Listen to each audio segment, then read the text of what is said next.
আল্লাহ এবং তার রাসূলের প্রতি অগাধ ভালোবাসা, ইমানের দৌলতে আল্লাহ তাকে মদিনাতুন নবী, রাসূল করিমের মসজিদ, ইসলামের প্রথম মুয়াজ্জিন, যেই মসজিদের ইমাম আমার রাসূল, মুসল্লি ছিলেন সাহাবা আজমাইন, সেই মসজিদের মুয়াজ্জিন ছিলেন হযরতে বেলাল। শিক্ষা, দীক্ষা, সার্টিফিকেট, বংশ, অর্থ আর সৌন্দর্যের জোরে না, এই জোরটা ছিল রাসূলুল্লাহর মহাব্বতের জন্যে, আল্লাহর গোলামির জন্যে। কথা বলেন ঠিক না বেঠিক? প্রিয় হাইলাকান্দি, খুব মনোযোগ দিয়ে শুনবেন। সাহাবা আজমাইনের অধিকাংশ সাহাবীরা ছিলেন হত দরিদ্র, গরিব। গরিবরা রাসূলকে মহাব্বত করত বেশি। সর্বপ্রথম কালেমার দৌলত যাদের নসিব হয়েছিল তারাও ছিল দরিদ্র, গরিব। সুমাইয়া রাদিয়াল্লাহু আনহার মতো দাসী, ইয়াসার রাদিয়াল্লাহু আনহুর মতো গরিব, হযরত আব্দুল্লাহ আম্মার রাদিয়াল্লাহু আনহুর মতো অসহায়, খাব্বাব রাদিয়াল্লাহু আনহুর মতো কামার, বেলাল রাদিয়াল্লাহু আনহুর মতো কৃতদাসেরা সেই দিন কালেমার দাওয়াত প্রথম গ্রহণ করেছিল। এই জন্য আল্লাহর কিয়ামতের মাঠে দুনিয়াতে অনেক বড় পয়সাওয়ালা, ধনী, ক্ষমতাশালী ব্যক্তিগণ কিয়ামতের হাসরের মাঠে আল্লাহর সামনে মাথা নত করে উলঙ্গ হয়ে থরথর করে কাঁপতে থাকবে। দুনিয়ার কিছু হত দরিদ্র গরিব মানুষ দুনিয়ার আদালতে, দুনিয়ার অফিসে, দুনিয়ার কাজে, সরকারি বেসরকারি দৌলতে তাদের কোনো 4 পয়সা মূল্য নাই, কিন্তু কিয়ামতের মাঠে তারা হবে অনেক সম্মানিত এবং মর্যাদাবান। আল্লাহর কোরআন বলতেছে, ইন্না আকরামাকুম ইনদাল্লাহি আতকাকুম, তিনি আল্লাহর কাছে সম্মানিত হবে যার অন্তরে তাকওয়া বেশি, আল্লাহর ভয় বেশি। যার অন্তরে তাকওয়া বেশি, আল্লাহর ভয় বেশি, তিনি আল্লাহর দরবারে সম্মানিত হবে। এই কথাটা সারা জীবন মনে রাখবেন। অর্থ, বিত্ত, ক্ষমতা আর আমাদের জ্ঞান গরিমা দিয়ে আল্লাহর দরবারে ক্ষমা পাওয়ার 4 পয়সাও সুযোগ নেই, 1 পয়সাও মূল্য নেই। আল্লাহর বান্দার অন্তরে যার তাকওয়া বেশি, আল্লাহর দরবারে তার মর্যাদা বেশি। আকাশ ভেঙে যাবে, পৃথিবী পুড়ে যাবে, সাগর শুকিয়ে যাবে, আল্লাহর ফয়সালা লা তাবদীলা কালিমাতিল্লাহ, কখনোই পরিবর্তন সংযোজন বিয়োজন হবে না। আল্লাহ যাহা বলেছে এটাই ঠিক, যাহা বলেছেন এটাই ঠিক এবং এটাই হবে। মোহতারাম উপস্থিতি, খুব মনোযোগ দেবেন। কঠিন হাসরের মাঠে অনেক ইজ্জতওয়ালা মানুষ সেই দিন আল্লাহর দরবারে অসহায় হয়ে দাঁড়িয়ে থাকবে। মার্কিন প্রেসিডেন্ট, রাশিয়ার প্রেসিডেন্ট, চীনের প্রেসিডেন্ট, পৃথিবীর বড় বড় প্রেসিডেন্টরা কিয়ামতের ময়দানে আল্লাহর সামনে অসহায় হয়ে পড়ে থাকবে, 4 পয়সাও দাম থাকবে না। এই পৃথিবীতে একসময় অনেক বড় বড় সাম্রাজ্যের অধিকারী ছিল। মুঘল সালতানাত, ঘুর বিভিন্ন রাজবংশরা এসেছিল। হিন্দু, বৌদ্ধ, খ্রিস্টানদের রাজবংশ ছিল। যুগের পর যুগ, যুগের পর যুগ তারা এই উপমহাদেশ শাসন করেছে। উসমানীয় সাম্রাজ্য, পার্সিয়ান সাম্রাজ্য, রোমান সাম্রাজ্য, চাইনিজ সাম্রাজ্য, চেঙ্গিস খানের সাম্রাজ্য, মঙ্গোলিয়ান সাম্রাজ্য, পৃথিবীতে রুশিয়ান সাম্রাজ্য, ফ্রান্সের সাম্রাজ্য, আর বহু ফাতিমীয়, আব্বাসীয়, উমাইয়া, বহু সাম্রাজ্য ইসলামে অন ইসলামে সারা পৃথিবীতে ছিল। কোটি কোটি মানুষ তারা মেরে ফেলেছে শুধু সাম্রাজ্য টিকানোর জন্য। তাদের দরজা পর্যন্ত পৌঁছাইতে শত শত গেট পার হতে হয়েছে। তাদেরকে পাহারা দিয়েছে লক্ষ লক্ষ সৈন্যরা।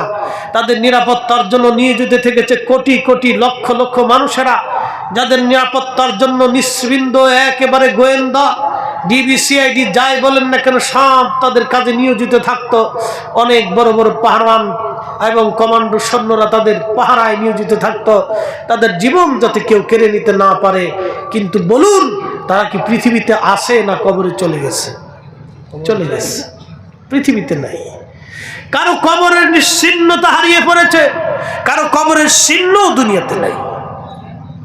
বিরাট বড় বড় প্রাসাদ পড়ে আছে, কিন্তু গর্জন তর্জন হাক সেই নীতি সাম্রাজ্য তাদের আজ দুনিয়াতে নাই। পৃথিবীটা এইরকম, দুনিয়াটা এইরকমই। সাম্রাজ্য হারিয়ে গেছে, কবর পর্যন্ত হারিয়ে গেছে, সমাধি পর্যন্ত হারিয়ে গেছে। তাদের বিরাট বিরাট প্রাসাদগুলিতে চামচিকে, তেলা পোকা, পোকামাকড়, সাপ, বিচ্ছু বসবাস করে, কিচ্ছু নেই। 1450 বছর আগে কোরআনে আল্লাহ পাক জানিয়ে দিলেন, কুল হুজুর আপনি বলুন, ইন্নাল মাউতাল্লাযী তাফিররুনা মিনহু, আপনার উম্মত আমার বান্দারা মানুষ মৃত্যু থেকে, মরণ থেকে পালানোর চেষ্টা করে, শুধু মরণ থেকে পালানোর চেষ্টা করে। ফাইন্নাহু মুলাকিকুম, বলে দেন মরণ তার সাথে মুলাকাত করবে, পালিয়ে যেতে পারবে না, পালিয়ে যেতে পারবে না, পালিয়ে যেতে পারবে না।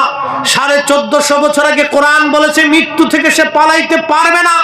তখনও ঠিক, এখনো ঠিক, আগামীতেও ঠিক, মরণ থেকে কেউ পালাইতে পারবে না। কথা বলেন ঠিক না বেঠিক? তাহলে বলেন কোরআন কি সত্য না মিথ্যা? জোরে বলতে হবে, আওয়াজ না দিলে হবে না। আমরা বাঙালি বক্তাদের সিস্টেম হলো আওয়াজ আসতে হবে মাঠ থেকে।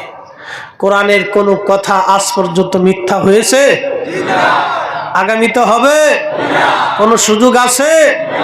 কোন সুযোগ নেই। আল্লাহু আকবার ওয়ালিল্লাহিল হামদু, বিসমিল্লাহির রাহমানির রাহিম।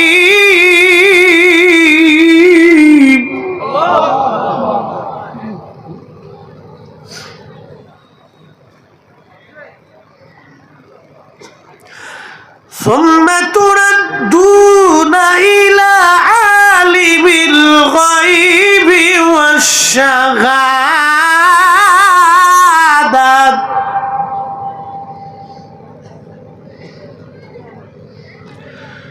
والشهادة فينبئكم بما كنتم تعملون।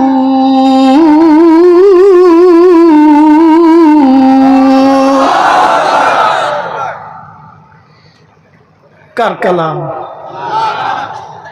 ثم تردون إلى عالم الغيب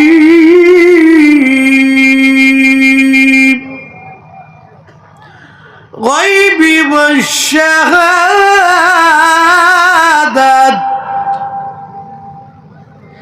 আল্লাহর কোরআন বলল, হে হাইলাকান্দির মুসলমান, আসামের মুসলমান, ভালো করে শুনে যাবেন। কোরআন বলল তুমি এমন একজন মালিকের কাছে ফিরবা যিনি একমাত্র আল্লাহ, তিনি তোমার প্রকাশ্য জানেন, গোপনেও জানেন। ফায়ুনাব্বিউকুম বিমা কুনতুম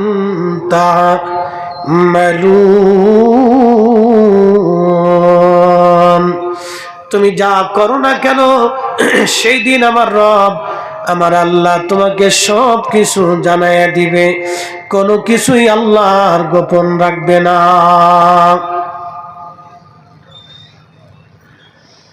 হে আমার নবীর উম্মতেরা, আল্লাহর কোরআন বলল, ওয়া ইন্না আলাইকুম লাহাফিজিন কিরামান কাতিবিন ইয়ালামুনা মা তাফআলুন। দুই কাঁধে দুইজন ফেরেশতা, জীবনেও কোনোদিন আমরা দেখি নাই, দেখা সাক্ষাৎ কোনোদিন হয় নাই, কথাবার্তা হয় নাই, কিন্তু আছে। আমরা মুসলমানরা বিশ্বাস করি আমাদের দুই কাঁধে দুইজন ফেরেশতা থাকেন। একজন কিরামান কাতিবিন, দুইজন ফেরেশতা, তাদের কাজ হলো ইয়ালামুনা মা তাফআলুন, তোমরা যাহা করো না কেন তারা সব জানে। গোপনে যা করেন আল্লাহ সব লেখেন, প্রকাশ্যে যা লেখেন জানেন বলেন আল্লাহ তো এই কিরামান কাতিবিন দিয়ে সব লেখান। কোনো কিছু আপনার জীবনে গোপন থাকবে না বলে এটা কি করে সম্ভব? আজকে উন্নত বিশ্বের যুগে, স্যাটেলাইটের যুগে, একটা স্যাটেলাইট দিয়ে, ইন্ডিয়ান স্যাটেলাইট দিয়ে সারা ইন্ডিয়ার ভিতরে কোথায় কি আছে ধরা যায়। এমনকি বাড়ির ঘরের মধ্যে কি আছে তাও দেখা যায়। উঠানের মধ্যে কি আছে স্যাটেলাইটের মাধ্যমে দেখা যায়। এটা উপগ্রহ, একটা স্যাটেলাইট লক্ষ লক্ষ মাইল দূর। একটা স্যাটেলাইট দিয়ে যদি আপনার ঘরের অংশ দেখা যেতে পারে, তাহলে আপনারা বলেন তো আল্লাহর কাছে কোনো কিছুই গোপন নাই, আল্লাহর কাছে সব কিছুই ওপেন। যতই চেষ্টা করেন পালানোর কোনো রাস্তা নাই, ঠিক কি না? কোনো রাস্তা নাই। হাইলাকান্দির মুসলমান খুব মনোযোগ দিয়ে, খুবই মনোযোগ দিয়ে কথাগুলি শুনে যাবেন। আমি কোরআন শরীফ থেকে দুটি কথা আপনাদেরকে শোনাবো। তাহলে আমাদের কাজ কি? আমাদের কাজ হলো আল্লাহর কোরআন বলে, ইয়া আইয়ুহাল্লাযীনা আমানু তাকুল্লাহা হাক্কা তুকাতিহি ওয়া লা তামুতুন্না ইল্লা ওয়া আনতুম মুসলিমুন। আমাদের কাজ, আল্লাহ বলে, ইমানদার আমি আল্লাহকে ভয় করো। কি করে তুমি ভয় করবে? ভয় করার মতো তুমি ভয় করো, ভয় করার মতো তুমি ভয় করো। ভয় যেইভাবে করলে ভয় হয় সেইভাবে তুমি করো, ভয় করার মতো ভয় করো। হযরত ওমর রাদিয়াল্লাহু আনহু সারা রাত ঘুরে ঘুরে তিনি দেখতেন কে খায় কে খায় না, কে ঘুমায় কে ঘুমায় না। হযরত ওমর বেদুইন এলাকায় চলে গেল। বদু, আরবি অঞ্চলে মরুভূমির ভিতরে কিছু বেদুইন থাকে। বদু অত্যন্ত দুর্দর্শ এবং তারা কষ্ট সহিষ্ণু হয়ে থাকে। বদু, এই বদু অঞ্চলে তিনি চলে গেলেন রাতের আধার। বদু অঞ্চলে চলে যাওয়ার পরে হযরত ওমর লক্ষ্য করলেন একটা বদুর ঘরের ভিতর থেকে মিট মিট মিট মিট করে আলো জ্বলে।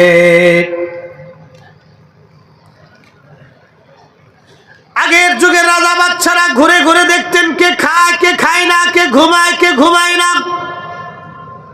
এটা যারা নীতিবান রাজা ছিলেন তাদের চরিত্র ছিল এটা। আর যারা ক্ষমতা পিপাসু ছিল তারা এই প্রজাদের রক্ত চুষে খেত। তো খলিফাতুল মুসলিমিন হযরত ওমর রাতের আধারে ঘুরে ঘুরে ওই বদুর বাড়ির কাছে গেছে। আল্লাহকে কিভাবে ভয় করতে হয় একটু ভালো করে শুনে। তো বদুর বাড়ির কাছে যাবার পরে এই বদু, এই ভিতর থেকে হযরত ওমর বদুর ঘরের পাশে একবারে এই আপনাদের আমাদের অঞ্চলে বলে বেড়া,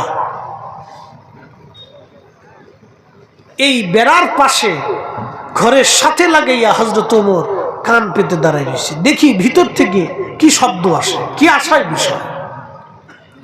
হযরত ওমর রাদিয়াল্লাহু আনহু লক্ষ্য করলেন ভিতর থেকে এক মহিলা বলতেছে, মা দুধের সাথে পানি বেশি করে মিশাও। অ্যাটেনশন, মাহফিল কেন দিছেন? আমাদেরকে কেন আনছেন? উদ্দেশ্য কি? আমাদের দুইটা কথা শুনে যাতে মানুষ বাড়ি পর্যন্ত নিতে পারে, ইসলাম কি এটা যাতে মানুষ বুঝতে পারে। আসলে আমাদের ধর্মটা কত সুন্দর এটা মানুষের কাছে পৌঁছাইতে হবে। আমাদের এই ধর্মটা এত সুন্দর মানুষের কাছে পৌঁছাইতে হবে, এই সুন্দর ধর্মটা। সেই জন্য আপনারা অনেক দূর থেকে আমাদের মতো বক্তাদেরকে দাওয়াত করে নিয়ে আসেন যাতে আমরা বক্তব্য দিয়ে আপনাদেরকে বুঝাইতে পারি। কিন্তু বড় সমস্যা হলো কি জানেন, মানুষ ওয়াজ শুনে কিন্তু বাড়ি পর্যন্ত নেয় না। আমাদের বাংলাদেশে একটা অঞ্চল আছে নাম বরিশাল। এই বরিশালে জোয়ার ভাটার এলাকা। এই বরিশালে এই সন্ধ্যার সময় জোয়ার আসে নদীতে, আবার জোয়ার চলে, বিকেলবেলা জোয়ার চলে যায়, রাত দুপুরে আবার জোয়ার আসে, আবার দিন দুপুরে জোয়ার আসে। তো জোয়ার ভাটার এলাকা। দাদা নাতি দুইজনে ওয়াজ শুনতে গেছে। দাদা তো জীবনে বহু ওয়াজ শুনছে, নাতি জীবনে প্রথম গেছে দাদার সাথে। তো হুজুর ওয়াজ করছে, বাবারা গিরের উপরে কাপড় উঠাইলে, গিরা চিনেন না আপনারা? এটা এই গিরার উপরে কাপড় উঠাইলে ফরস্তর হয় কবিরা গুনাহ। আমাদের দেশের অনেক মুসলিম যুবকরা হাফ প্যান্ট পরে রাস্তায় আড়ে। কি কথা কর না কেন? হাফ প্যান্ট পরে রাস্তায় হাঁটে। ও কি বুঝাইতে চায়? আরে গরু গাদাস এগুলোর তো কাপড় চোপড় নাই, ওরা ল্যাংটা হয়ে চলে। তুই মানুষ হয়ে কেন ল্যাংটা হয়ে চলবি? হ্যাঁ, শিল কুত্তা পশু পাখি প্রাণী, ওদের কাপড় চুপুর নাই, ওদের কোনো শরীয়ত নেই, ওদের কোনো ধর্ম নাই, ওর একটা জীব, ও ল্যাংটা হয়ে চলে। তুমি মুসলমান হইয়া মানুষ হইয়া তুমি ল্যাংটা হয়ে চলো, কারণটা কি? তাহলে মানে বোঝা গেল তোমার মানুষত্ব একবার লো পর্যায়ে চলে গেছে, তুমি মানুষ হইতে পারো না। তুমি কি মানুষ বুঝাইতে চাও? আজকে আধুনিকতার ছোঁয়ায় মনে কিছু নিবেন না, মেয়েরা পুরুষের প্যান্ট পরা ধরছে, পুরুষের জাঙ্গে, দুঃখিত, পুরুষের প্যান্ট আর পুরুষের শার্ট, পুরুষের গেঞ্জি মেয়েরা পরা ধরছে। আচ্ছা, এত কিছু বাদ দিয়ে পুরুষের প্যান্ট তোরা নিলি কেন? তো প্যান্ট নিলি, গেঞ্জি নিলি, সবকিছু নিলি, তো জাঙ্গিটাও লয়ে যা। এই কি কথা কর না কেন? নারী তো নারীর সুরতে থাকবে, নারী কেন পুরুষের সুরতে আসবে? আগের যুগে হিন্দু ধর্মের অনেক সম্ভ্রান্ত পরিবারের সম্মানিত নারী যারা আছে তাদেরকে দেখতাম, তারাও পোশাক আশাক পরে খুব সুন্দর করে কাপড় চুপুর পরে তাদের অঙ্গ প্রত্যঙ্গ ঢেকে ঢুকে রাস্তায় চলতো, একটা শালীনতা ছিল, ভদ্রতা ছিল। এখনকার মেয়েরা কি শিখলো? সব পশ্চিমা সিস্টেম, সব প্যান্ট পরা ধরছে, কেউ হাফ প্যান্ট পরে, তো এমন সুস প্যান্ট, ও আর ভাষায় প্রকাশ করার মতো না। লজ্জা শরম সব হারাই গেছে। কুত্তাও মাঝে মাঝে চিন্তা করে, আল্লাহ কোন দুনিয়াতে আমারে পাঠাইছ? এই ঠিক আসতে বলেন কেন? জোরে বলেন। এগুলো আমরা তো মানুষ, আমরা কি? জোরে বলেন, আমরা কি? আরো জোরে বলেন, আমরা কি? ধর্মের পরিচয় পরে আসে। সবার প্রথমে আমাদের পরিচয়, আমরা মানুষ। মানুষ কি? পৃথিবীতে 4 লক্ষ প্রজাতির জীব আছে। বিজ্ঞানের গবেষণায় 4 লক্ষ প্রজাতির জীব, এছাড়া আরো জীব আছে। এটা বিজ্ঞানের গবেষণা তো চূড়ান্ত না, এর চাইতে আরো জীব পৃথিবীতে আসে। আপনি সব জীবকে আলাদা করবেন আর মানুষকে আলাদা করবেন, মানুষের মতো হবে? একসাথে বলবেন, একসাথে বলবেন, হবে? এই মানুষকে আল্লাহ পৃথিবীতে কর্তৃত্ব করার জন্য পাঠিয়েছে। এজন্য মানুষ জাতি দুনিয়াতে পাঠানোর আগে বিরাট বড় ফেরেশতা মণ্ডলীর সামনে আল্লাহ প্রস্তাব দিয়েছিলেন, ইন্নী জাইলুন ফিল আরদি খলিফা, আমি পৃথিবীতে আমি আল্লাহর প্রতিনিধি পাঠাবো। ফেরেশতারা জবাব দিল, কোন আল্লাহ? আতাজআলু ফিহা মাইয়ুফসিদু ফিহা ওয়া ইয়াসফিকু দিমা, তুমি কি এমন জাতি দুনিয়াতে পাঠাবা ওরা যাইয়া ফ্যাসাদ বাঁধাবে, অশান্তি করবে, বিশৃঙ্খলা করবে, দাঙ্গা হাঙ্গামা করবে, রক্তপাত করবে, খুন খারাপি করবে, জমি জমা দখল করবে, আরেকজনের বাড়িতে আগুন দিবে, আরেকজনের দোকানে আগুন দিবে, আরেকজনের গাড়িতে আগুন দিবে, আরেকজনকে মারতে যাবে, আরেকজনকে হত্যা করবে? তুমি কি জাতি দুনিয়াতে পাঠাবা? ফেরেশতাদের আপত্তি তো ঠিক, ফেরেশতাদের আপত্তি তো ঠিক। পৃথিবীর এমন কোন অঞ্চল নাই যে যেখানে ফ্যাসাদ না আছে, অশান্তি না আছে। অশান্তি কুত্তায় করে না, কুকুরে কুকুরে মারামারি হয়, জীবনে মার্ডার হতে দেখেন নাই। বিড়ালে বিড়ালে মারামারি হয়, কোনোদিন মার্ডার করতে দেখেন নাই। গরু গরু মারামারি করে, মার্ডার করতে দেখেন নাই। শিয়াল শিয়ালে মারামারি করে, মার্ডার দেখেন নাই। ছাগলে ছাগলে মারামারি করে, মার্ডার দেখেন নাই। হাতি হাতি মারামারি করে, মার্ডার দেখেন নাই। প্রত্যেক জাতের প্রাণী প্রাণী মারামারি হয়, কিন্তু মার্ডার হয় না। একমাত্র মানব জাতি নিজেরা নিজেদের মধ্যে মারামারি করে, রক্তপাত করে, খুন খারাপি করে, মার্ডার করে। কথা কোন ঠিক না বেঠে? তাহলে আমরা মানুষই হতে পারি না। আল্লাহ যেই উদ্দেশ্য করে দুনিয়াতে পাঠাইলেন, এই উদ্দেশ্যেই আমরা এখনো মানুষই হতে পারি না। ধর্মের পরিচয় পরে আসেন, আগে আমরা মানুষ, এই পরিচয়টা আসে। প্রিয় উপস্থিতি, হাইলাকান্দির মুসলমান খুবই মনোযোগ দিয়ে কথাগুলি শুনে যাবেন। আজ ফেরেশতাদেরকে আল্লাহ বলেন, ফেরেশতারা রে, আমি দুনিয়াতে মানব জাতি খলিফা পাঠাবো। আমরা দুনিয়ার আল্লাহর এমন খলিফা হলাম, আমরাই সুদ খাই, আমরাই ঘুষ খাই, আমরা অন্যের জমি দখল করি, অন্যের জমিন নিয়ে আমরা মারামারি করি, অন্যের সম্পদ মেরে খাওয়ার জন্য আমরা চেষ্টা করি। কি কথা বলেন, ঠিক কিনা?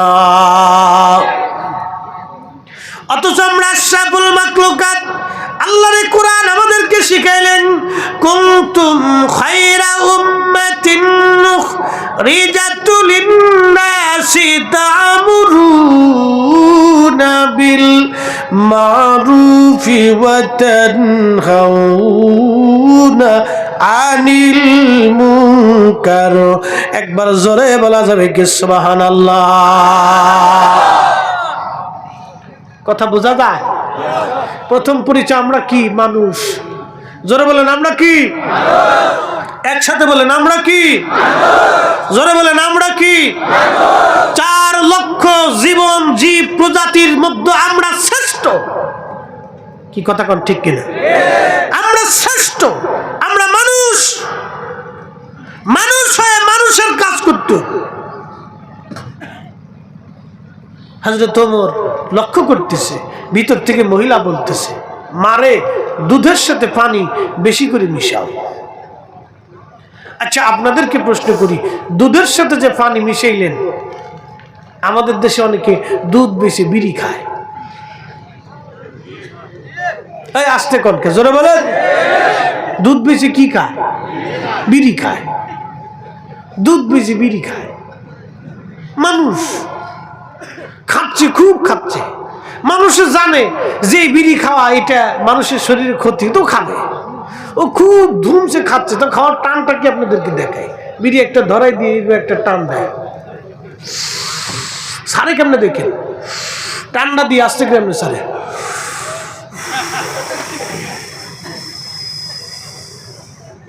মানে খুব শান্তি। লাস্টে বিড়ির পিছনের অংশটুকু দূর আছে, হ্যাঁ তার একটা সুখ টান। হ্যাঁ, আপনাদের ভারতে কি বলে? বাংলাদেশে কয় সুখ টান। লাস্টে একটা সুখ টান দিব রে। আচ্ছা, বিড়ির ভিতরে সুখ আছে, চিন্তা করেন, সুখ টান।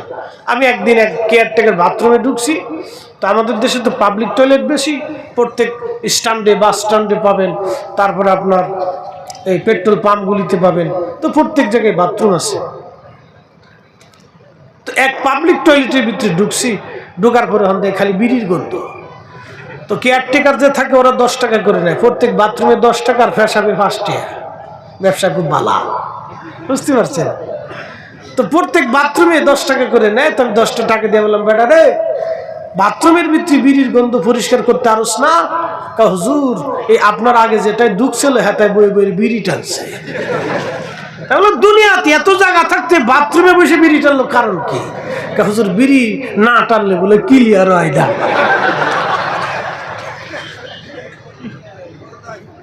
তার মানে হে বিড়ি ধরে নাই, বিড়ি হেরে ধরছে, ওরে বিড়ি ধরে ফেলছে একবার। এই অবস্থা আমাদের। প্রিয় মুসলমান, হাইলাকান্দি ভারতের মুসলমান, হযরত ওমর লক্ষ্য করতেছে, ভিতর থেকে এক মহিলা ডাক ডাকে, মা দুধের সাথে পানি বেশি করে মিশাও। মেয়েটা জবাব দিয়ে বলল, মা দুধের সাথে যদি পানি মিশাই, ওমরের গোয়েন্দা যদি জানে, কালকে মসজিদে নববীর সামনে এই দুধের সাথে পানি মিশানোর জন্য, অন্যায় করার জন্য আমাদের বিচার হবে রে মা। এই অন্যায়ের জন্য কালকে বিচার হবে। বেশি করে না, তাহলে আবার ডিস্টার্ব হবে। ও মা, দুধের সাথে পানি মিশাইতে পারবো না মা। মহিলা ডাক দিয়ে বলল, মেয়েরে, ওমরের গোয়েন্দা এত রাত্রে কি করে জানবে তুমি দুধের সাথে পানি মিশাও? পানি মিশাও মা, ওমরের গোয়েন্দা জানবে না। মুসলিম মেয়েটা সেই দিন জবাব দিল, মা দুধের সাথে পানি মিশাইলে ওমরের গোয়েন্দা যদি না জানে, আমার মালিক আমার আল্লাহ ফায়ুনাব্বিউকুম বিমা কুনতুম তা'মালুন, কেউ না জানলেও আমার আল্লাহ জানে মা। ওই আল্লাহ যেহেতু জানে, আল্লাহ যেহেতু দেখে, আমি দুধের সাথে পানি মিশাবো না। চিৎকার মেরে জোরে বলবেন কি আল্লাহু আকবার। তেলের গাড়ি তেলে চলি,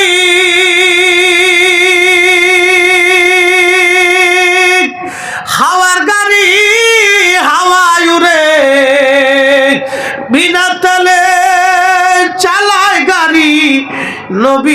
সুলাইমান, আমরা সেই মুসলমান, আমরা সেই মুসলমান। মসজিদে জুতা চুরি করে নিয়ে যায়, মাহফিল থেকে জুতা চুরি করে নিয়ে যায়, অন্যের মাল কেড়ে নেই, অন্যের সম্পদ কেড়ে নেই, অন্যের জমি দখল করে নেই, হালাল খাই না, সুদ খাই, ঘুষ খাইয়া, আরাম খাইয়া অন্যের ক্ষতি আমরা করে থাকি। কথা বলেন ঠিক কিনা? আমরা সেই মুসলিম, আমরা সেই মুসলিম। এই ভারতের খাজা বাবা আজমিরি এক আনা সাগরের পানি একটা লুটার ভিতরে এনেছিলেন। আমরা সেই মুসলমান, আমরা সেই মুসলিম। শাহজালাল ইয়ামানি মুজাররিদি জায়নামাজ বিছাইয়া সুরমা নদী পারি হয়েছিলেন। আমরা সেই মুসলিম,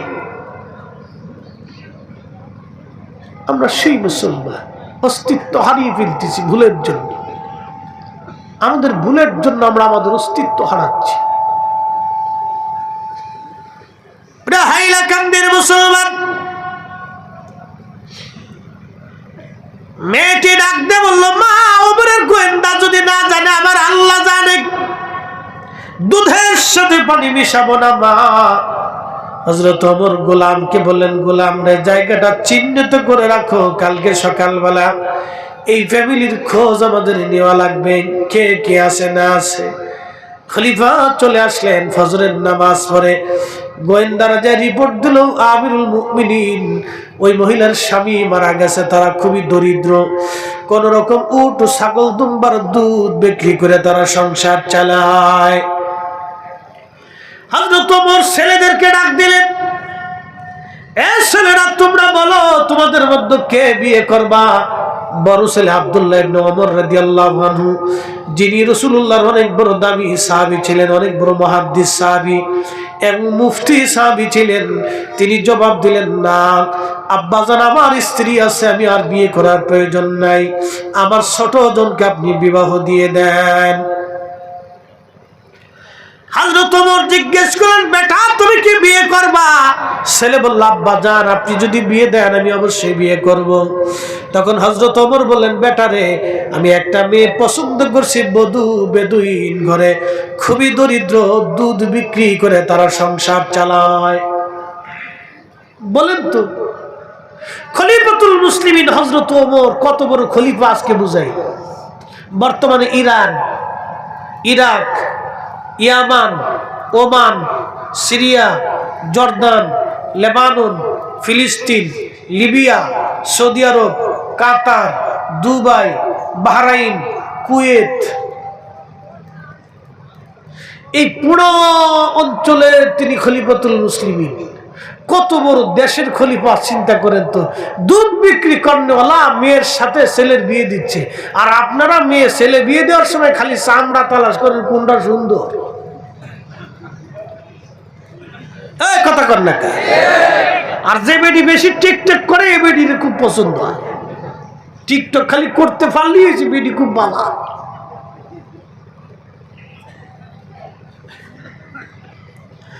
হযরত ওমরের মতো মহানুভব খলিফা, তিনি ছেলের জন্য বৌমা পছন্দ করলেন, আমানত গুজার দেখে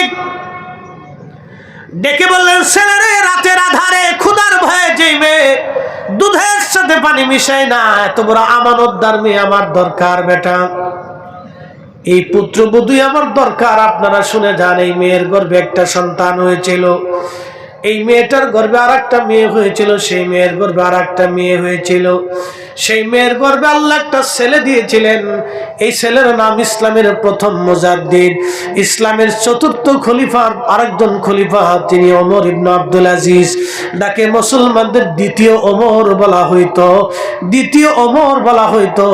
বিরাট বড় সিংহাসন পাওয়ার পরেও তিনি ধুলার তক্তে চড়ে হযরত ওমরের মতো বিশ্ব শাসন করে গেছে। একবার জোরে বলা যাবে আল্লাহু আকবার। তেলের গাড়ি তেলে চলি, হাওয়ার গাড়ি হাওয়ায় উড়ে, বিনা তেলে চালায় গাড়ি, নবী সুলাইমান, আমরা সেই মুসলমান, আমরা সেই মুসলমান। ওমরের জমানায় কয়েকজন লোক একটা যুবক ছেলের ধরে নিয়ে আসছে। তো খলিফা জিজ্ঞেস করলেন, বেটারা তোমরা যে যুবক ছেলেটাকে ধরে আনছো অপরাধ কি? বলে, আমিরুল মুমিনিন, এই ছেলেটা আমাদের বাবাকে হত্যা করছে। বলে, তোমাদের বাবাকে হত্যা করছে? ছেলেটাকে জিজ্ঞেস করলো ওমর, বেটা তুমি কি হত্যা সংগঠন করছো, মার্ডার করছো? বলে, হ্যাঁ ইয়া আমিরুল মুমিনিন, আমি তাদের বৃদ্ধ বাবাকে মেরে ফেলছি। আপনি একটু চিন্তা করেন তো, সত্যবাদিতা কি এক চমৎকার ইসলামের জীবন বিধান। সত্য কথা বলা। রাসূল বলছেন সমস্ত পাপের মূল হলো মিথ্যা। মুসলমান তো মিথ্যা বলতে পারে না, মুসলিম কখনো মিথ্যা